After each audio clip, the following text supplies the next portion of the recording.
স্বস্তি কিসের সেটা না বললেও চলে। যুক্তরাষ্ট্রের কাছে টি-20 সিরিজ হেরে টি-20 বিশ্বকাপে এসেছে বাংলাদেশ। ভারতের বিপক্ষে প্রস্তুতি ম্যাচে মোটেও ভালো হয়নি। ভীষণ দুশ্চিন্তা জেঁকে বসেছিল ব্যাটিং নিয়ে। কিন্তু টি-20 বিশ্বকাপে বাংলাদেশের প্রথম ম্যাচেই সেই দুশ্চিন্তার বেশ খানিকটা উবে গেছে তাওহিদ হৃদয় ও লিটন দাসে। আগে বোলাররা ফাঁস পড়িয়েছেন শ্রীলঙ্কার ব্যাটসম্যানদের, এরপর রান তাড়ায় একবার ভয় ধরারও শেষ পর্যন্ত স্বস্তির জয়ই টি-20 বিশ্বকাপ শুরু করল বাংলাদেশ। টানা 2 হারে শ্রীলঙ্কা সুপার 8-এ ওঠার পথ ভীষণ কঠিন হয়ে উঠল। টসে জিতে বাংলাদেশ অধিনায়ক নাজমুল হোসেনের আগে ফিল্ডিং দেওয়ার সিদ্ধান্তের যৌক্তিকতা প্রমাণ করেছেন বোলাররা। গ্র্যান্ড ফ্রেডি স্টেডিয়ামের উইকেট সম্ভবত বুঝতে পেরেছেন নাজমুল। শ্রীলঙ্কা পুরো 20 ওভার খেললেও 9 উইকেটে মাত্র 124 রান তোলায় তার প্রমাণ। তাসকিন আহমেদ, মোস্তাফিজুর রহমানরা উইকেট থেকে গতি ও বাউন্স পেয়েছেন। লেগ স্পিনার রিশাদ হোসেন বাউন্সের সঙ্গে পেয়েছেন বাকো। এই রান তাড়া করতে নেমে বাংলাদেশ যে বিপদে পড়েনি তা নয়, কিন্তু চতুর্থ উইকেটে লিটন হৃদয়ের 38 বলে 63 রানের জুটি বাংলাদেশের 6 বল হাতে রেখে 2 উইকেটে জয়ের ভিত গড়ে দেয়।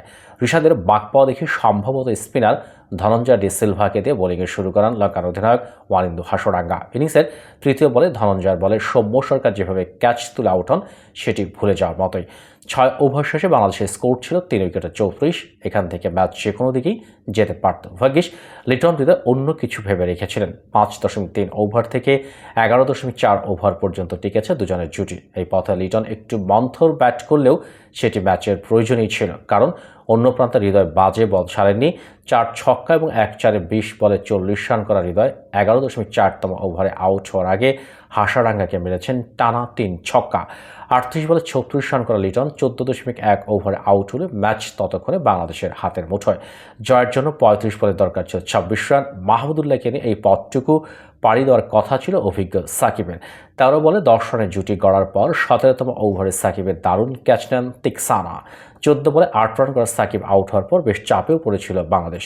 জয়ের জন্য শেষ 3 ওভারে 14 রান দরকার ছিল বাংলাদেশের। এখান থেকে শুরু হয় নাটকের 18তম ওভারে টানা 2 বলে রিশাদ তাসকিনকে তুলে নিয়ে ম্যাচ জমিয়ে তোলেন তুষারা। যার জন্য শেষ 2 ওভারে 11 রান দরকার ছিল বাংলাদেশের। দাসুন সানাকার করা প্রথম বলটাই ছিল ফুল টস। একটু সরে মিড উইকেট নিয়ে ছক্কা মেরে ম্যাচটা আবারও বাংলাদেশের দিকে টেনে নেন মাহমুদুল্লাহ। ওই ওভারেই জয় তুলে নেওয়াও নিশ্চিত করেন মাহমুদুল্লাহ। 13 বলে 16 রানে অপরাজিত ছিলেন তিনি।